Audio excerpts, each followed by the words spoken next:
প্রিয় বন্ধুরা, আসসালামু আলাইকুম। আমি এখন পড়তে যাচ্ছি ওয়েস্টার্ন গল্প চক্রান্ত এর শেষ অংশ। তাহলে চলুন শোনা যাক। 15। বিস্ময়ের ধাক্কাটা সামলে পর মুহূর্তেই সতর্ক হলো নাইজেল। রুস্টার আর জিঞ্জার আবার কোন চক্রান্ত ফাঁদল? তুমি এখানে কি ব্যাপার? কঠিন স্বরে প্রশ্ন করল ডায়মন্ড বস। চুক্তি। গান বেল্টে বুড়ো আঙুল দুটো গুজে দাঁত বের করে হাসল জিঞ্জার। কি ধরনের চুক্তি? আমার স্বীকারোক্তিটা যে মিথ্যা, এর প্রমাণ তোমার দরকার। তোমাকে খুন করে ফেলতে ইচ্ছে করছে আমার। রাগে নাইজেলের স্বরটা ভাঙা শোনালো। তুমি একটা মিথ্যাবাদী বাস্টার্ড। হুমকি বা অপমান কোনোটাই হ্যাংলা লোকটার দেতো হাসি মোছাতে সক্ষম হলো না। আমাকে খুন করলে তুমি ফাঁসিতে ঝুলবে, জবাব দিল জিঞ্জার। কিন্তু তুমি যদি সহযোগিতা করো তবে ড্যান রুস্টারকে উচিত সাজা দিতে পারবো। কি ধরনের সহযোগিতা? মুদ্রায় $1000, জবাব দিল জিঞ্জার ওয়াট। তাহলে রুস্টারের সাথে বিশ্বাসঘাতকতা করতে যাচ্ছে ওয়াট। ওর মতো লোক যথেষ্ট টাকা পেলে যে কোনো লোকের সাথে বিশ্বাসঘাতকতা করতে পারে। ভুরু কুচকে ভাবছে নাইজেল। জিঞ্জার পকেট থেকে তামাক বের করে সিগারেট তৈরি করছে। বেশ কিছু তামাক কাগজে ঢালার সময়ে মাটিতে পড়ল। জিঞ্জার যে নার্ভাস সেটা ঢাকার চেষ্টা করছে। আমি যা জেনেছি, ধীরে ধীরে বলল নাইজেল, রুস্টার গরুচোর দলটাকে চালাচ্ছে। তুমি হচ্ছে ওর শহরের কন্ট্যাক্ট।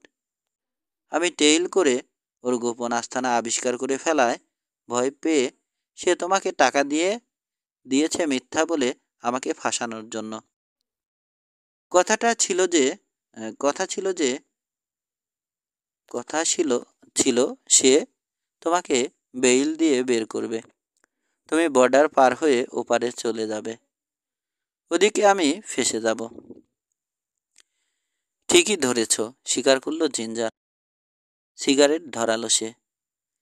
তাহলে তুমি এখানেই কেন রয়েছ? ভাবলাম যাবার আগে তোমার থেকেও কিছু টাকা আদায় করব, তারপর পালাবো। সত্যি কথাই বলল সে। তুমি একটা সত্যিকার দুমুখো সাপ, ঘৃণার সাথে বলল নাইজেল। বাজে কথা রেখে কাজের কথায় আসা যাক, বলল ওয়াট।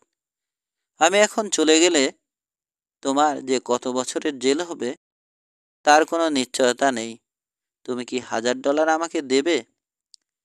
জিঞ্জারের এভাবে অপ্রত্যাশিত দেখা দেয়ায় মনে হচ্ছে ভাগ্যদেবী তার প্রতি মুখ তুলে চেয়েছেন। অভিভূত নাইজেল মনে মনে নিজের চিন্তাধারাকে সাজিয়ে নেয়ার চেষ্টা করছে। এর পুরোপুরি সুযোগ নিতে হলে আর্থার বেটসকে তার পাশে থাকা দরকার ছিল। তুমি কিভাবে নিজের সই করা স্বীকারোক্তি পাল্টাবে? প্রশ্ন করল নাইজেল। খুব সহজ, জবাব দিল সে। তুমি লেখো, আমি স্বীকার করছি আমি যখন ম্যাটসন গরুচোরদের সাথে জড়িত আছে বলেছিলাম সেটা মিথ্যা। আমি কসম খেয়ে কথা বলছি যে ড্যান রুস্টার ওই দলটার সর্দার। আমি সেটা সই করে দেব। তুমি আমাকে পালাবার জন্য একটা দিন সময় দিয়ে ওটা শেরিফের হাতে তুলে দেবে। তাতে কারবার হাসিতে ফেটে পড়বে, বলল নাইজেল। সে বলবে আমি পিস্তলের মুখে তোমাকে দিয়ে ওটা লিখিয়ে নিয়েছি। তুমি আমার সাথে শহরে যাবে, আমরা দুজনে একসাথে শেরিফের মোকাবেলা করব। তারপর আমি ব্যাংক থেকে টাকা তুলে তোমাকে দেব। পাগল হয়েছ? দাঁত বের করে হাসল জিঞ্জার। এতে কারভার আমার বিরুদ্ধে নিশ্চয় মিথ্যা সাক্ষ্য দেওয়ার অভিযোগ এনে আমাকে আবার জেলে ভরবে। আমাদের লেনদেন এখানেই শেষ করতে হবে। টাকা পেলেই আমি রওনা হয়ে যাব।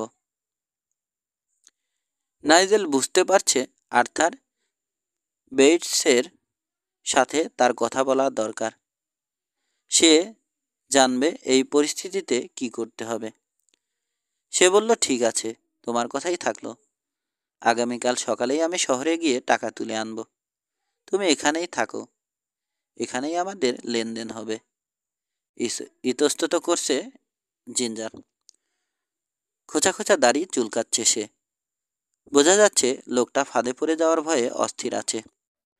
হ্যাংলা লোকটার নীতি বলতে কিছুই নেই। রুস্টারের সাথে যুক্তি করে সে টাকার বিনিময়ে মিথ্যা সাক্ষ্য দিয়ে নাইজেলকে ফাঁসিয়েছিল। এখন রুস্টারকেই ফাঁসিয়ে নিজের পকেট আরও মোটা করতে চাইছে। শেরিফকে সে ভয় পায়, কারণ সেই হচ্ছে আইনের প্রতিনিধি। ঠিক আছে, শেষ পর্যন্ত রাজি হলো সে। আমি কাল সন্ধ্যায় আবার আসব। আমি বলেছি তুমি এখানেই থাকবে। গর্জে উঠে মুহূর্তে তার কোল্ট 45 বের করে কক করে জিঞ্জারের দিকে তাক করল ম্যাটসন। তুমি এখানেই ব্যাংক হাউজে রাত কাটাবে। আমাকে গুলি করো না, অন্যজন সাবধান করল। অস্বস্তি ভরে পিস্তলটার দিকে তাকিয়ে আছে সে। তাহলে তুমি শেষ। যা বলে তাই করো, আশ্বাস দিল ডায়মন্ড বস। তাহলে তোমার কিছুই ঘটবে না। ব্যাংক হাউজেই আজকে থাকবে। পিস্তল নেড়ে দিক নির্দেশ করল নাইজেল। এগোও, কড়াসুরি আদেশ দিল সে। অনিচ্ছা সত্ত্বেও ঘোড়ার পিঠ থেকে বেডরোলটা নামাবার জন্যে এগোলো জিঞ্জার। ওকে অনুসরণ করছে নাইজেল। উঠান পার হওয়ার সময়ে পিছন থেকে সে ওয়াটকে জিজ্ঞেস করল, রুস্টারের দলটা কবে রাঞ্চে ফিরবে? 2-1 দিনের মধ্যেই। ঘাড় ফিরিয়ে কাঁধের উপর দিয়ে জবাব দিল জিঞ্জার। ওরা একদল গরু বর্ডারের ওপাশে নিয়ে গেছে। চুরির মাল? ঘোষ শব্দে হ্যাংলা লোকটা কথাটার উত্তর দিল। রান্নাঘরে লন্ঠনের আলোয় ক্রিবেস খেলছিল মার্টি আর পেড্রো। জিঞ্জার বিছানা পাতার সময়ে ব্যাংক হাউস থেকে গলা বের করে ওদের ডাকলো নাইজেল। কাছে এসে মার্টি জানালো, তোমার সাথে দেখা করার জন্যে একটা লোক অপেক্ষা করছিল। দেখা হয়েছে? তুমি জানো লোকটা কে? নাইজেলের স্বরে উত্তেজনা। Ginger Watt. এক মুহূর্তের জন্য দরজা ছেড়ে নড়েনি সে। ওই লোকটার উপরই নির্ভর করছে তার ভবিষ্যৎ।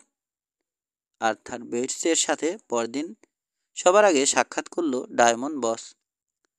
নাইজেল পুরো 1 ঘন্টা ওর অফিসের সামনে দাঁড়িয়েছিল ওটা খোলার অপেক্ষায়। কোনো বাড়তি কথা না বলে সে আর্থারকে রাঞ্চে আটক রাখা আর জিঞ্জারের প্রস্তাবের কথা জানালো। মারধরের কোনো বাহ্যিক চিহ্ন আছে? খোঁচা দিল আর্থার। তুমি ভুল ধারণা করছো, প্রতিবাদ করল নাইজেল। সে নিজে থেকেই রাঞ্চে এসে $1000 বিনিময়ে আমি যা বলবো তাই লিখে সই করে দেওয়ার প্রস্তাব দিয়েছে। এখন তুমি একটা স্টেটমেন্ট লিখে দাও যাতে সব আইনসম্মত হয়। তাহলে মিথ্যে রাসলিং চার্জের বোঝাটা আমার কাছ থেকে নামবে। বেটস তার চশমার কাচ দুটো পালিশ করল। তারপর ঘোষণা করল, এতে কোনো কাজ হবে না নাইজেল। তুমি বলতে চাও আরেকটা স্বীকারোক্তি কোর্টে টিকবে না? ঠিক তাই। সাক্ষী সামনে নেওয়া হোক বা না হোক, কাউন্টির পক্ষের উকিল দাবি করবে ওকে বেকায়দায় ফেলে অথবা হুমকি দিয়ে ওটা আদায় করা হয়েছে। জিঞ্জার উপস্থিত না থাকলে হয়তো জুরি এমনও ভাবতে পারে তুমি ওকে মেরেই ফেলেছ। কারণটা সুস্পষ্ট, তোমার বিরুদ্ধে সেই একমাত্র সাক্ষী। বর্তমানে শহরের সবাই তোমাকে জেল খাটা আসামি হিসেবেই জানে। এমন লোকের পক্ষে মরিয়া অবস্থায় মানুষ খুন করা অসম্ভব কিছুই না। এটাই আমার রাসলিং চার্জটা কাটাবার একমাত্র সুযোগ। রাগে ফেটে পড়ল নাইজেল।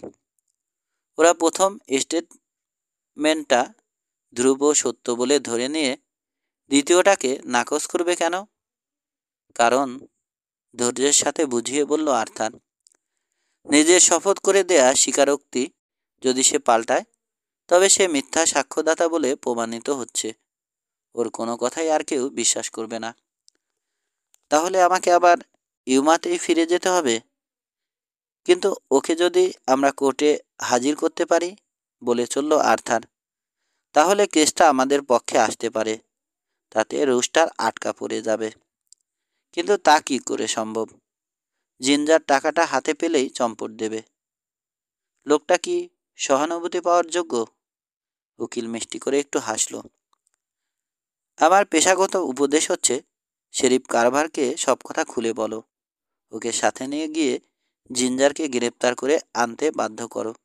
আমিও এটা দাবি করব। লোকটা নিজেই স্বীকার করেছে সে একজন গরুচোর এবং মিথ্যুক। তাহলে শেরিফ তোমার বিরুদ্ধে চার্জ বাতিল করতে বাধ্য হবে। জিঞ্জার সম্ভবত মুখ বুজে থাকবে অথবা সব অস্বীকার করবে। প্রচণ্ড জেরার মুখে সে ভেঙেও পড়তে পারে।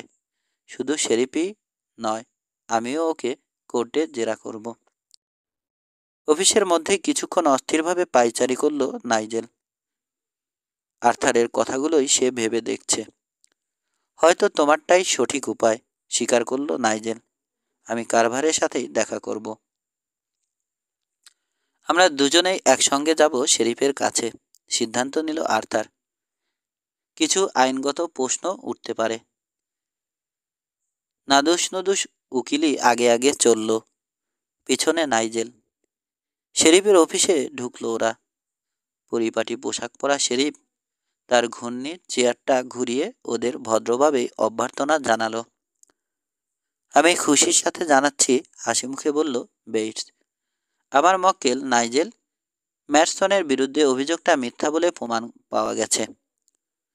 কোনো কথা না বলে চুরুটের মুখটা সাবধানে দাঁতে দিয়ে কাটল কারভার। তারপর চুরুটের মাথায় আগুন ধরিয়ে একটা টান দিয়ে ধোঁয়া ছাড়ল। স্থির দৃষ্টিতে সামনের লোক দুটোর দিকে চেয়ে বলল, তোমাদের বলার কি আছে বলো, আমি শুনছি, বলল সে। নাইজেল তার রাঞ্চে জিঞ্জারের আশা থেকে শুরু করে $1000 বিনিময়ে মিথ্যা অভিযোগটা তুলে নেয়ার প্রস্তাবের কথা জানালো। অবশ্যই, মসৃণ স্বরে বলল বেইটস। আমি আমার মক্কেলকে ওই রকম কোনো চুক্তিতে না যাওয়ার উপদেশ দিয়েছি। আমার বিশ্বাস এই মানুষটাকে কিভাবে হ্যান্ডেল করতে হবে সেটা তোমার জানা আছে শেরিফ। এখন আমি আইনের নিয়ম অনুযায়ী নাইজেল ম্যাটসনের বিরুদ্ধে সব অভিযোগ তুলে নেয়ার অনুরোধ জানাচ্ছি। আমি তোমাকে বিনীতভাবে স্মরণ করিয়ে দিতে চাই যে আইন অনুযায়ী দেরি না করে এখনই ওই লোককে তোমার গ্রেপ্তার করা একান্ত প্রয়োজন, এবং সেই সাথে ড্যান রুস্টারকেও জিজ্ঞাসাবাদ করা দরকার। নিজের চেয়ারে বসে অন্যমনস্কভাবে নিজের ফ্রেঞ্চ কাট দাড়িতে হাত বোলাচ্ছে শেরিফ। ওর চোখে অবিশ্বাসের চিহ্ন ফুটে উঠেছে। কিছু বলছো না যে? তারা দিল আর্থার। প্রথমে সিদ্ধান্ত নিল কারভার। জিঞ্জারের সাথে আমার কথা বলা দরকার হতে পারে। ঠান্ডা চোখে নাইজেলের দিকে তাকালো। তোমার এই মক্কেল দৈহিক নির্যাতনের মাধ্যমে ওকে স্বীকারোক্তি বদলাতে বাধ্য করেছে। জিঞ্জার নিজের থেকেই স্বেচ্ছায় সব স্বীকার করেছে, প্রতিবাদ জানালো নাইজেল। শয়তানটা দুদিক থেকেই টাকা কামাতে চেয়েছিল, প্রথমে রুস্টারের থেকে, পরে আমার থেকে। তুমি যাচ্ছ আমার রাঞ্চে? মাথা ঝাঁকিয়ে স্টেটসন হ্যাটটার দিকে হাত বাড়ালো সে। যখন নাইজেল, শেরিফ কারভার আর ডেপুটি পেপিনো ডায়মন্ড রাঞ্চে পৌঁছলো, তখন বন্ধ ব্যাংক হাউসের দরজার বাইরে উইনচেস্টার রাইফেল হাতে পাহারা দিচ্ছে মারিও পেড্রো। প্রথমে ব্যাংক হাউসে ঢুকলো নাইজেল।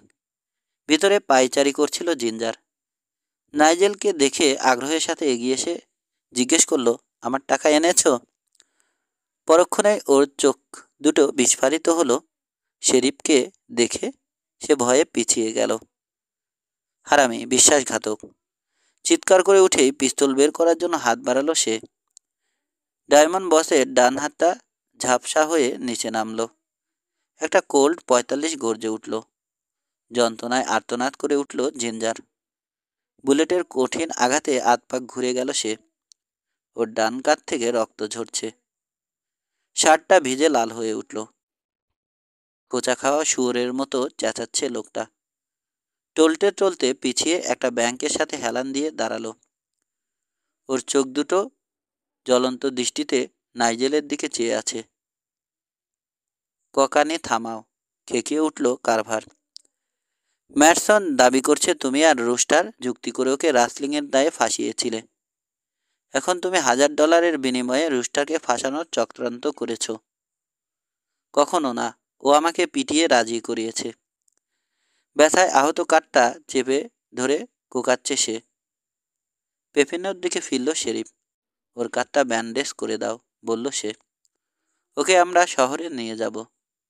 না, আপত্তি জানালো নাইজেল। ওর থেকে এখনই সত্যি কথাটা বের করে নাও। সত্যি কথাটা আমরা ঠিকই বের করব, শহরে, জবাব দিল কারভার। ঘৃণার চোখে তাকিয়ে আছে সে জিঞ্জারের দিকে। ওই দৃষ্টির সামনে কুঁকড়ে গেছে লোকটা। পেপিনো আহত লোকটার শার্ট খুলে ব্যান্ডেজ করার জন্য ফালি ফালি করে ছিল। বাকি দুজনে দাঁড়িয়ে দেখছে। পেদ্রো দরজা দিয়ে উকি দিয়ে তার বস ঠিক আছে দেখে সরে গেছে। শয়তানটার হার্ট ফুটো করে দেয়াই তোমার উচিত ছিল, মন্তব্য করল কারভার। তাতে আমার কি লাভ হতো? জীবিত অবস্থায় ওকে আমার দরকার। রাঞ্চের উঠানে দাঁড়িয়ে লম্যান দুজনের শহরের পথে রওনা হওয়া দেখল ডায়মন্ড বস। ওদের দুজনের মাঝখানে কুঁজো হয়ে ঘোড়ার পিঠে বসে এগোচ্ছে জিঞ্জার। নাইজেলের মনটা ভারাক্রান্ত। সে যেভাবে প্ল্যান করেছিল ঘটনা প্রবাহ সেভাবে এগোয়নি। সে ভেবেছিল শেরিফ ওখানে জেরা করে ঘোষণা করবে তার বিরুদ্ধে রাসলিংয়ের চার্জ তুলে নেওয়া হলো। কিন্তু এখন সে আবার অনিশ্চয়তার মধ্যে পড়ল। শহরে যাওয়ার পথে জিঞ্জার বানিয়ে বলার মতো বিশ্বাসযোগ্য মিথ্যে কথা ভেবে বের করার অনেক সময় পাবে। 1 ঘন্টা সে অস্বস্তি ভরে রান্স হাউসে কাটালো। তারপর আর না পেরে ঘোড়ার পিঠে কম্বল বিছিয়ে জিনের পেটিটা ঠিকমতো এঁটে শহরের পথ ধরল। কারভারের অফিসে ঢুকে তাকে অফিসেই পেল নাইজেল, শান্ত আর পরিপাটি। ওর পেটের কথা বেরিয়েছে? আগ্রহের সাথে প্রশ্ন করল সে। বেরিয়েছে, তবে মুখ দিয়ে নয়, পেটের ফুটো দিয়ে, জবাব দিল কারভার।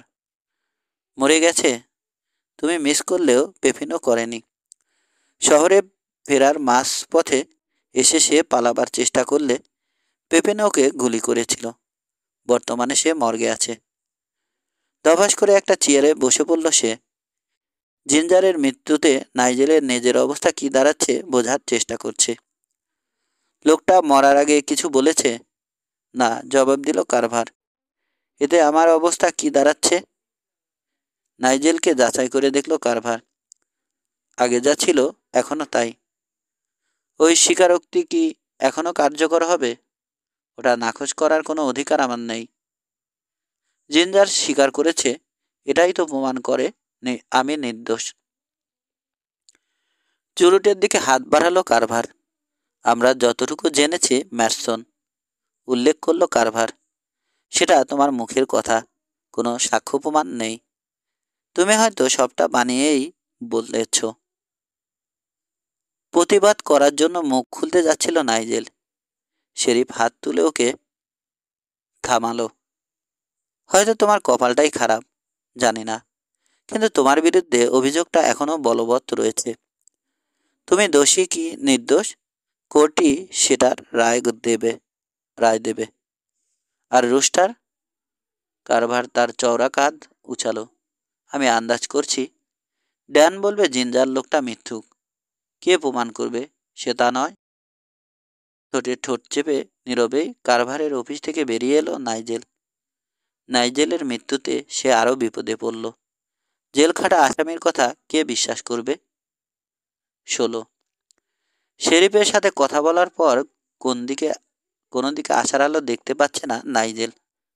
ঘোড়ার পিঠে উঠে ওকে হাঁটিয়ে কাগজের অফিসের সামনে দিয়ে যাওয়ার সময়ে রাজবি উত্তেজিতভাবে হাত নাড়তে নাড়তে ছুটে বেরিয়ে এলো। জিঞ্জার মারা পড়েছে, মর্গে আছে, চিৎকার করে বলল সে। লাগাম টেনে ঘোড়া থামালো ম্যাটসন। হ্যাঁ জানি, বিষণ্ণ স্বরে বলল সে। অথচ লোকটা সত্যি কথা বলার জন্য প্রস্তুত ছিল। রাজবিকে বিস্মিত দেখাচ্ছে। কিন্তু লোকটাকে যখন শহরে আনা হলো তখন সে মৃত। কিন্তু আমার রাঞ্চ ছেড়ে আসার সময় সে জীবিত ছিল এবং সত্য স্বীকার করার জন্য প্রস্তুত ছিল। ভিতরে এসো, আমাকে সবটা খুলে বলো, অনুরোধ জানালো ফ্রেড। ঘোড়াটাকে বেঁধে রেখে এডিটরকে অনুসরণ করে ছাপাখানায় ঢুকলো নাইজেল। কালিমাখা ওভারঅল পরে জেনি ছাপার অক্ষর সাজাচ্ছিল। আরে, নাইজেল যে, হেসে বলল সে। কিন্তু পরক্ষণেই তরুণ ডায়মন্ড মালিকের করুণ চেহারা দেখে জিজ্ঞেস করল, কি ব্যাপার, তোমাকে এত বিষণ্ণ দেখাচ্ছে কেন? হ্যাঁ, একেবারে মুষড়ে পড়েছি।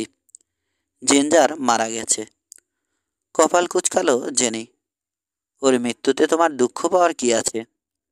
আমাকে রাসলিংয়ের অভিযোগ থেকে রেহাই দিতে প্রস্তুত ছিল সে, জবাব দিল নাইজেল। কিন্তু এখন সে শকুনের খাবার। সবটা খুলে বলো, তাগাদা দিল এডিটর।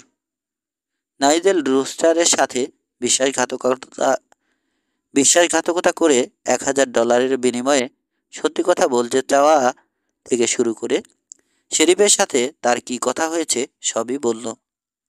তাহলে তোমাকে কাঠগড়ায় দাঁড়াতে হবে এবং দোষী সাব্যস্ত হব।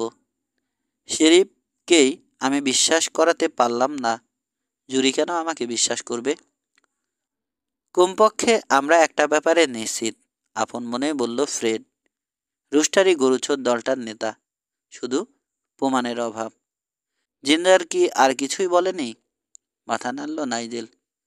না, সে শুধু বলেছিল রুস্টারের দলটা কিছু চুরি করা গরু নিয়ে বর্ডার পার করে নিয়ে গেছে, 2-1 দিনের মধ্যেই ফিরবে।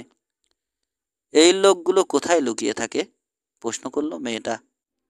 সব কথা কাছেই দাঁড়িয়ে মনোযোগ দিয়ে শুনছিল সে।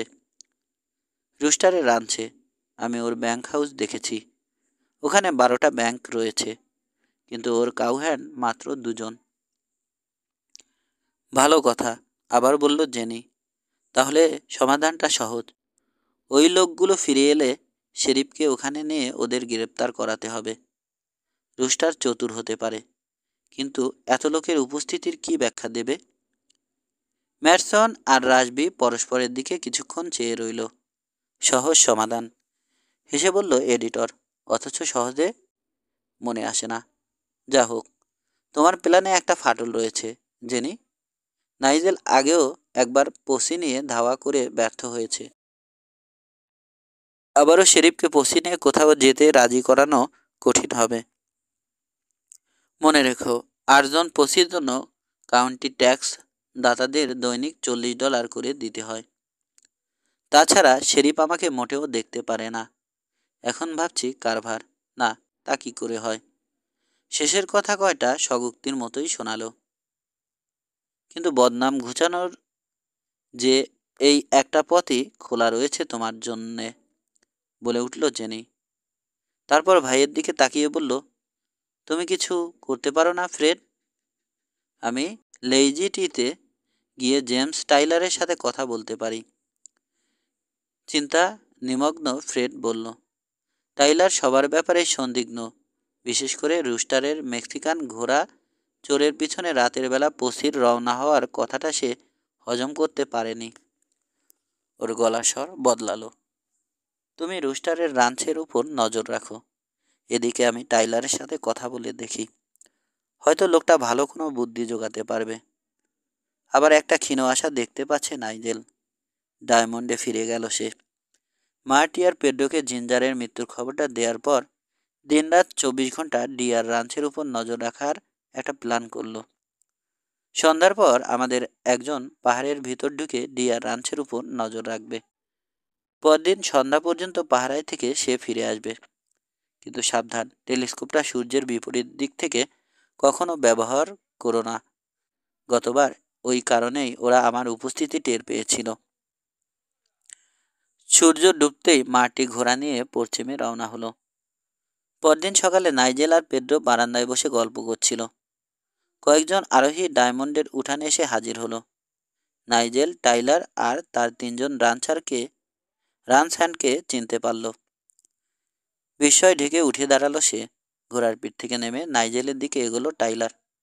ম্যাটসন, সরাসরি বলল সে, হয় তুমি অ্যানানিয়াসের থেকেও বড় মিথ্যুক, কিংবা রুস্টার নোয়ার নৌকার থেকেও একটা বড় কাজে হাত দিয়েছে। কিন্তু আমি এর শেষ দেখে ছাড়ব। রাজবি তোমাকে সব জানিয়েছে, অনেক কথাই বলেছে, দাবি করেছে রুস্টারই রাসলিং দলটা চালাচ্ছে। নাইজেলের দিকে তীক্ষ্ণ দৃষ্টিতে তাকালো সে। জিঞ্জারের কথা ছাড়া আর কি প্রমাণ আছে তোমার কাছে? 12টা ব্যাংক, সঙ্গে সঙ্গে জবাব দিল নাইজেল। তার উপর আছে ড্যান রুস্টারের $10,000 ক্যাশ দিয়ে এই ডায়মন্ড এম কিনে নেয়ার প্রস্তাব। আর কিভাবে ওই লোক এত কম সময়ে এত টাকা পেল? 10,000 ক্যাশ? অবিশ্বাসের সুরে বলল টাইলার। মাথা ঝাঁকালো নাইজেল। আমার কথা বিশ্বাস না হলে ব্যাংক ম্যানেজার টিম ক্রুশকে জিজ্ঞেস করলেই জানতে পারবে। ওর মাধ্যমেই প্রস্তাবটা দেয়া হয়েছে। ওখানে দাঁড়িয়েই নিজের নিচের দিকে ঝুলানো গোপ চিবাচ্ছে টাইলার। তারপর বলল, আমি ঘোড়াচড়ের পসির কথাটা হজম করেছিলাম, কিন্তু সন্দেহ যায়নি। আচ্ছা, তুমিই বলো, কাউকে ট্র্যাক করতে হলে তুমি দিনের আলোয় করবে না রাতে?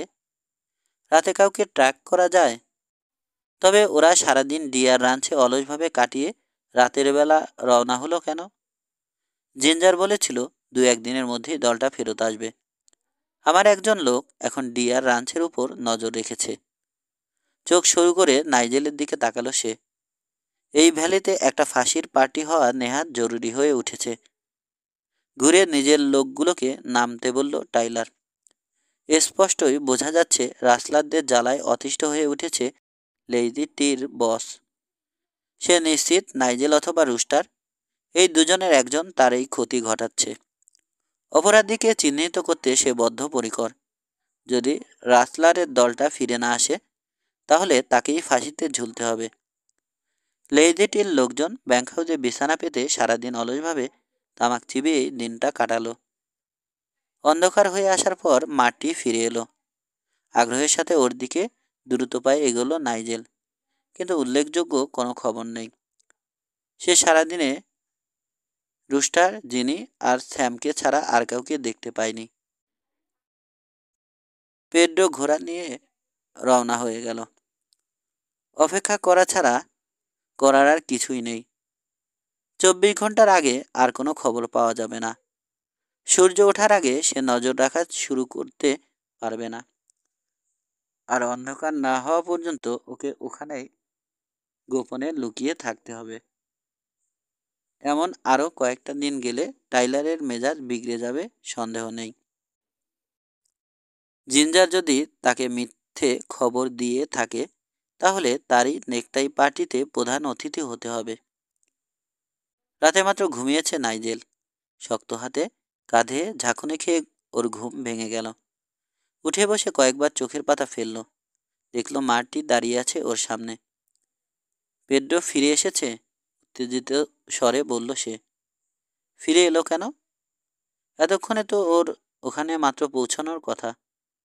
রাতের জন্য ঘাঁটি গেড়ে বসার আগে চুপি চুপি ক্রিক ধরে এগিয়ে উকি দিয়েছিল।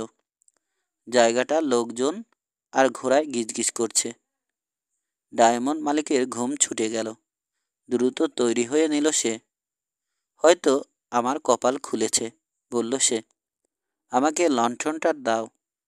ব্যাংক হাউসে ঢুকে লণ্ঠনের আলোয় টাইলারকে খুঁজে বের করে ওর কাঁধ ছোঁয়া মাত্র ইন্ডিয়ানদের মতোই নিঃশব্দে পুরোপুরি জেগে উঠে বসল সে। রুস্টারের দলটা ফিরে এসেছে, ওকে জানালো নাইজেল। আমি শহরে পৌঁছে শেরিফকে পসির ব্যবস্থা করতে যাচ্ছি। না, প্রতিবাদ জানালো টাইলার। এটা আমাদের নিজস্ব ব্যাপার। ওর গমগমে গলার ভারী চিৎকারে ব্যাংক হাউসটা কেঁপে উঠল। সবাই ওঠো। চোখে ঘুম নিয়ে কাউহ্যান্ডরা একে একে বিছানা ছেড়ে নামলো। আমরা এটাকে এমনভাবে হ্যান্ডেল করব যেন শেরিফের ঢিলেমির জন্য ওরা আবার পালাবার সুযোগ না পায়। আমি এখনই একজনকে পাঠাচ্ছি। সে ফ্র্যাঙ্ক ভি আর সুইগিং যেতে গিয়ে খবরটা দেবে। সকাল হওয়ার আগেই জেকব আর ভিকেরা ওদের লোকজন নিয়ে এখানে পৌঁছে যাবে। ভোরের বেলা আমরা আঘাত হানব। হিগিকে কি তুমি ভুলে গেলে? আমরা হিগিকে এর মধ্যে আনতে চাই না। নিজের জামাইকে চোখের সামনে ফাঁসিতে ঝুলতে দেখাটা ওর জন্য খুব বেদনাদায়ক হবে। কারভার এভাবে বিনা বিচারে ফাঁসি দেয়াটা পছন্দ করবে না, উল্লেখ করল নাইজেল। লোকটা সব কিছু আইনসম্মতভাবে করতে চায়। কারভারের কথা ছাড়ো, ধমকে উঠল টাইলার। ওই হারামজাদাকে কি আমরা ভোট দিয়েছি? ও কেবল শহরবাসীর স্বার্থই দেখে। নিজের গানবেলটা পরে নিল সে। এবার আমার লোকজনের সাথে আমার কথা বলতে হবে। জেকব তার 7 জন লোক নিয়ে সবার আগে হাজির হলো। পূবের আকাশ মাত্র ফিকে হতে শুরু করেছে। ওদের ধুলো মাটিতে নামার ও সময় পায়নি। এরই মধ্যে ভিকেরও তার 6 জন কাউহ্যান্ড নিয়ে ডায়মন্ডের উঠানে এসে হাজির হলো। প্রত্যেকের কাছে জিনের সাথে ঝোলানো খাপে রয়েছে একটা করে উইনচেস্টার। রান্নার কাজটা পেদ্রোই করে। সবাইকে খাওয়াতে গিয়ে বেচারা কিছুটা নাজেহাল হলো বটে, কিন্তু প্রত্যেকেই পেট ভরে চিতই পিঠে আর গুড় খেতে পেল, সাথে কফি। নাস্তার পর 3 রানচার বারান্দায় একত্রিত হলো। বাকি 2 জন যখন নাইজেলকে ওদের সাথে যোগ দিতে বলল, ওর উদ্যম শতগুণ বেড়ে গেল। ইউমা থেকে ফেরার পর এই প্রথম ওকে সমপর্যায়ের বলে গণ্য করা হলো। সন্দেহের বিচ্ছিরি আবহাওয়াটা যেন কর্পূরের মতোই উবে গেছে। টাইলারই কোনো আলাপ আলোচনা ছাড়াই দল নেতার ভূমিকা নিল। অল্প কথায় জেকব আর ভিকেরোকে সে বর্তমান পরিস্থিতির কথা জানিয়ে দিল। বোঝা যাচ্ছে অনেক দিন যাবৎ রুস্টার আমাদের চোখে ধুলো দিয়ে এসেছে, সব শেষে বলল টাইলার। এবার ওই কয়টিটাকে তার দলবল শুদ্ধ ধরার সুযোগ পাওয়া গেছে। মনে রেখো, ওই রাঞ্চে একটা মেয়েও আছে, বলল নাইজেল। ওকে আমরা ফাঁসি দেব না বটে, কিন্তু ওর স্বামীকে ছাড়ব না, শক্ত ছুঁড়ে ঘোষণা করল ভিকেরো। ওকে বেরিয়ে আসার সুযোগ আমাদের দেয়া উচিত, জোর দিয়ে বলল নাইজেল। যারা হাত তুলে বেরিয়ে আসবে তারা ছাড়া বাকি সবাইকে আমরা ঝাঁঝরা করে দেব। আমি বলি মেয়েটা ছাড়া বাকি সবাইকে আমরা ফাঁসি দেব, বলল বিশাল দেহ জেকব। ম্যারসনের দিকে তাকালো সে। তোমার বাবা অনেক মানুষকে ফাঁসি দিয়েছে, ওদের দেহ না শুকানো পর্যন্ত নামায়নি। ঠিক আছে, রাজি হলো নাইজেল। তোমরা যেমন চাও তেমনই হবে, কিন্তু মেয়েটার কোনো ক্ষতি করো না। 22 জন সশস্ত্র লোক ডায়মন্ড রাঞ্চ ছেড়ে ডিয়ার রাঞ্চের দিকে রওনা হলো। সূর্যের আলো তখন অ্যাপাচি বার্ড পেরিয়ে মাত্র নিচে পৌঁছতে শুরু করেছে। 17 টাইলার আর ম্যারসন ডিয়ার রাঞ্চের দক্ষিণে কুজের মতো পাহাড়টার চূড়ার আড়ালে শুয়ে আছে। ওদের নিচেই রুস্টারের রাঞ্চ। টাইলার টেলিস্কোপ চোখে লাগিয়ে পুরো এলাকাটা ভালো করে খুঁটিয়ে দেখছে, কিন্তু খালি চোখে নাইজেল নিচের লোকজনের কর্মব্যস্ততা দেখতে পাচ্ছে। দূর থেকে মানুষগুলোকে অনেক ছোট দেখাচ্ছে। ওরা উঠানে ঘোরাফেরা করছে।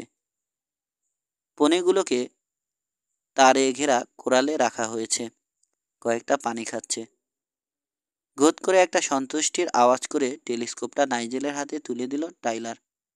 আগ্রহের সাথে ওটা নিয়ে চোখে লাগিয়ে গুনে দেখল কোরালে 8টা পনি আর 3টে স্যাডল হর্স রয়েছে।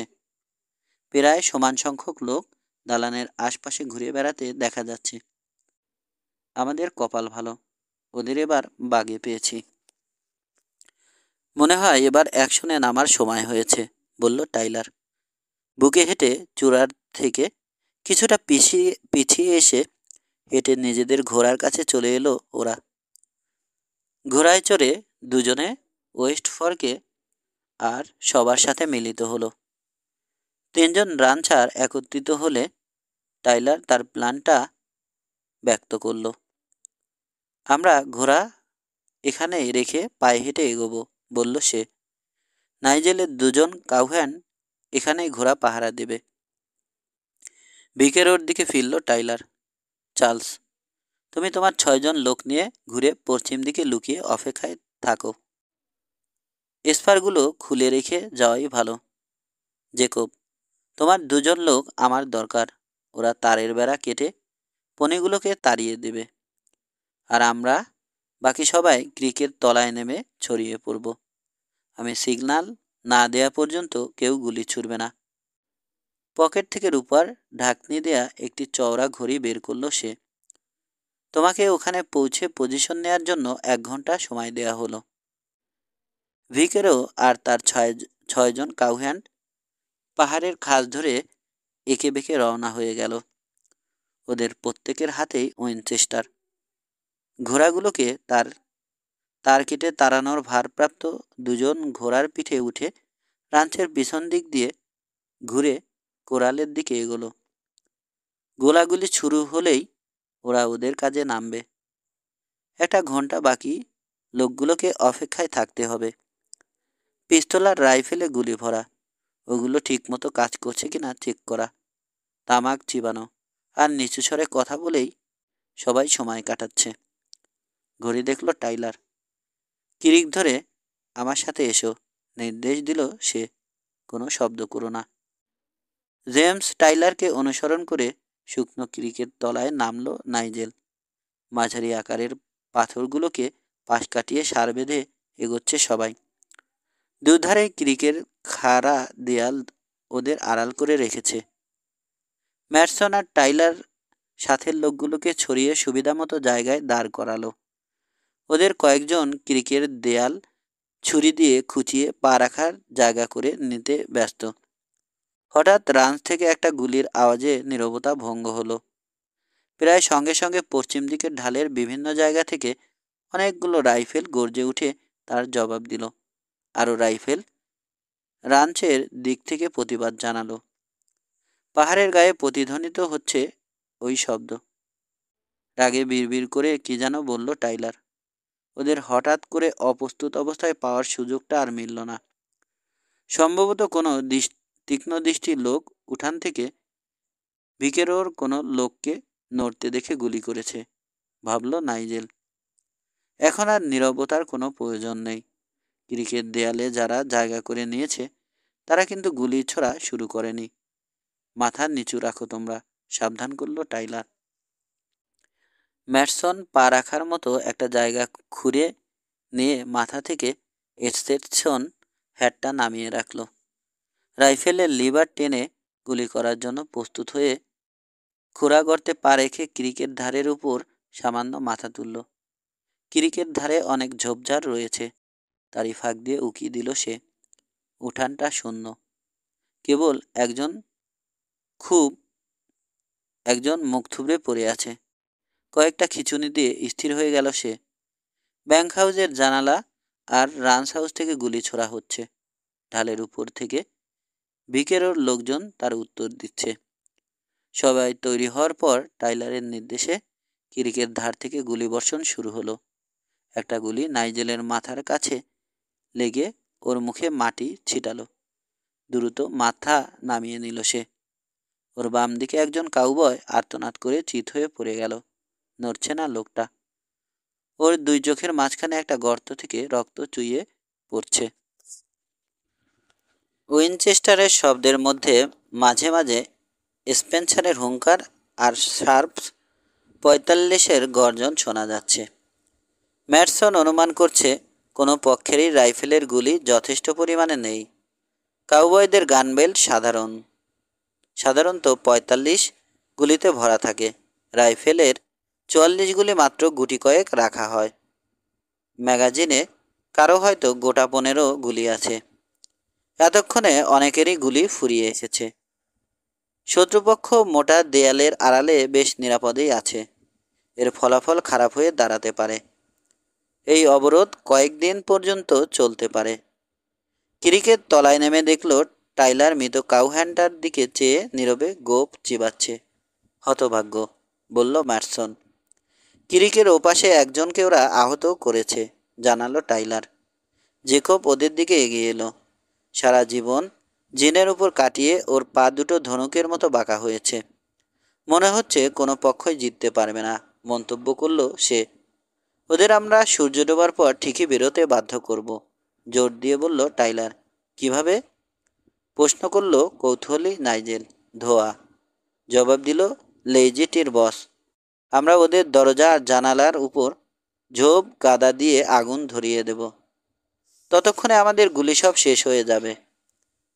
আমার একজন লোক ঘোড়া ছুটিয়ে শহরে বুলেট আনতে গেছে, জানালো টাইলার। ওদের গুলি ফুরাবে, কিন্তু আমাদের কোনো অভাব হবে না। বিচক্ষণ লোক, ভাবল নাইজেল, সব দিকেই খেয়াল রেখেছে। সূর্য আরও উপরে উঠল। চারদিক গরম হয়ে উঠেছে এখন। গোলাগুলি কমতে কমতে এখন একেবারে থেমে গেছে। ক্রিক বেডটা এখন আগুনের মতো গরম হয়ে উঠেছে। বুটের তলায় মারানো স্কাঙ্ক উডের ঝাঁঝালো দুর্গন্ধে পরিস্থিতি আরও খারাপ হয়েছে। আবার মাথা উঁচু করে উকি দিল নাইজেল। রান্স হাউসের জানালা দিয়ে মাঝে মধ্যে একটা দুটো গুলি ছোড়া হচ্ছে। বোঝা যাচ্ছে ওরাও ওদের বুলেট বাঁচাবার চেষ্টা করছে। জিনের কথা ভেবে ওর খারাপ লাগছে। নিশ্চয় নরকের জ্বালা অনুভব করছে মেয়েটা। বুলেট রান্স হাউসের দেয়ালে লেগে জলটা উঠিয়ে নিচ্ছে। গোলাগুলির শব্দ আর তার সাথে বাতাসে বারুদের গন্ধ। হঠাৎ শুনতে পেল রান্স হাউস আর ব্যাংক হাউসের লোকজনের মধ্যে চিৎকার করে কথা হচ্ছে।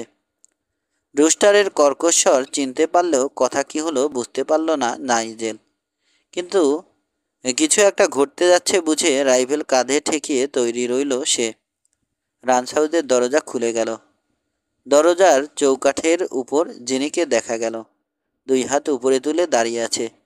ফ্যাকাশে দেখাচ্ছে ওকে, চোখে মরিয়া ভাব। পাহাড়ের ঢাল থেকে উইনচেস্টারের একটা গুলি দরজার পাশে দেয়ালে লেগে ছিটকে বেরিয়ে গেল। গুলি থামাও, চিৎকার করে বলে উঠল নাইজেল। ধীরে ধীরে মেয়েটা উঠানে নেমে এলো। ওর পিছনে রুস্টারকে দেখতে পেয়ে উত্তেজিত নাইজেলের মুখ থেকে একটা গালি বেরিয়ে এলো। মেয়েটার পিঠে একটা পিস্তল ঠেকিয়ে রেখেছে লোকটা। একটা ফোলা সালার বস্তা রয়েছে ওর বাম হাতে। মেয়েটার ডান কাঁধের উপর দিয়ে কেবল ড্যানের মুখটা দেখা যাচ্ছে।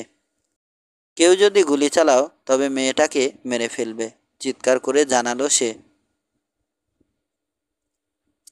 মেয়েটাকে নিয়ে পেছাতে শুরু করলো রুস্টার। নিজেকে বাঁচাবার এমন একটা বুদ্ধি একমাত্র রুস্টারের মাথাতেই আসতে পারে। ঘৃণার সাথে ভাবল নাইজেল। জীবন নিয়ে পালাবার জন্য একটা মেয়েকে ব্যবহার করা, বিশেষ করে নিজের স্ত্রীকে, এটা নরকের নিস্তম কীটের মতো কাজ। কাপুরুষ। নিরুপায়ভাবে নাইজেল দেখল ওর চোখের সামনে জিনের আড়ালে পিছিয়ে যে নাটা ঘোড়াটার পিছনে গিয়ে দাঁড়ালো ওরা। জিনিকে প্রথমে ঘোড়ার পিঠে তুলে দিয়ে নিজে ওর আড়ালে সামনে বসে দ্বিতীয় একটা ঘোড়ার লাগাম ধরে ওটাকে নিয়ে দ্রুত রান্স হাউসের আড়ালে অদৃশ্য হলো। 2-1 মিনিট পরেই ওদের আবার দেখা গেল। ঘোড়ার পিঠে চড়ে তারের কোরালের পাশ দিয়ে নির্জন এলাকার দিকে এগোচ্ছে ওরা। দুজন লোককে ওই তারের বেড়া কাটতে পাঠানো হয়েছিল। এখন ক্ষীণ আশা জাগলো নাইজেলের মনে। এখন রুস্টার আর জিনি আলাদা ঘোড়ায় চড়ে যাচ্ছে। হয়তো ওই কাউহ্যান্ডের কেউ ডি আর রান্সের বসকে গুলি করে ঘায়েল করবে। কিন্তু তেমন কিছুই ঘটল না। দূরে যেতে যেতে একটা পাহাড়ের আড়ালে চলে গেল ওরা। নিচে নেমে টাইলারের কাছে এসে দাঁড়ালো নাইজেল।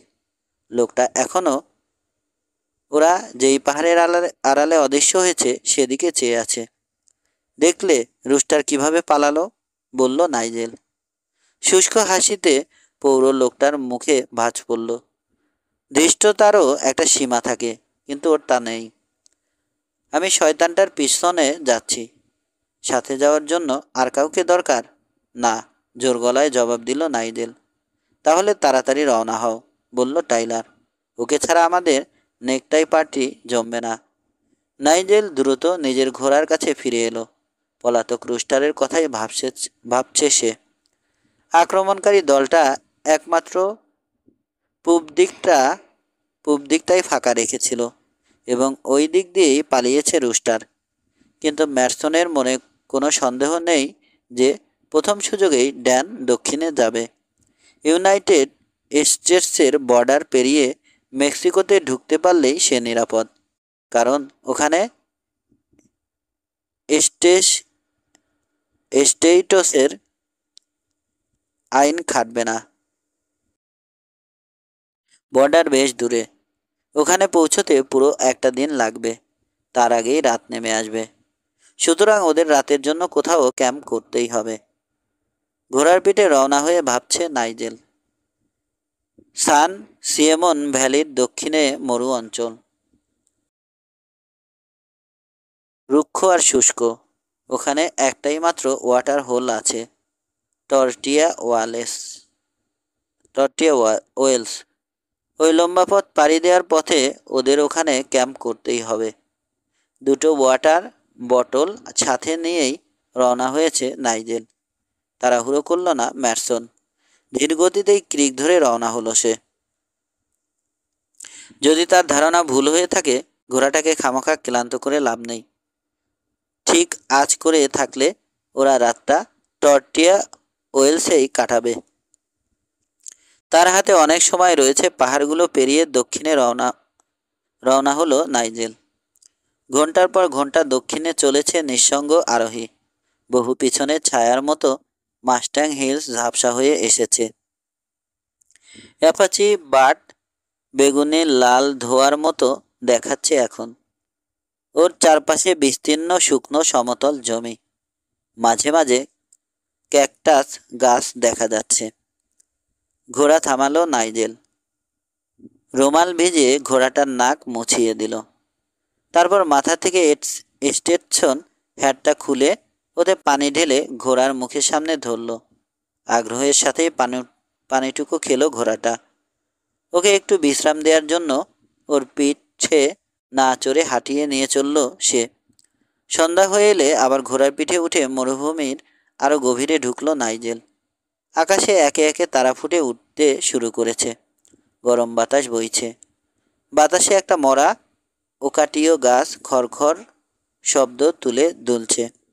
একটা নিশাচর বাজ পাখি শিকারের খোঁজে আকাশে উঠছে। সামনে একটা ক্ষীণ আলো দেখতে পেয়ে উত্তেজনায় ওর বুকের ভেতরটা ধরাস করে লাফিয়ে উঠল।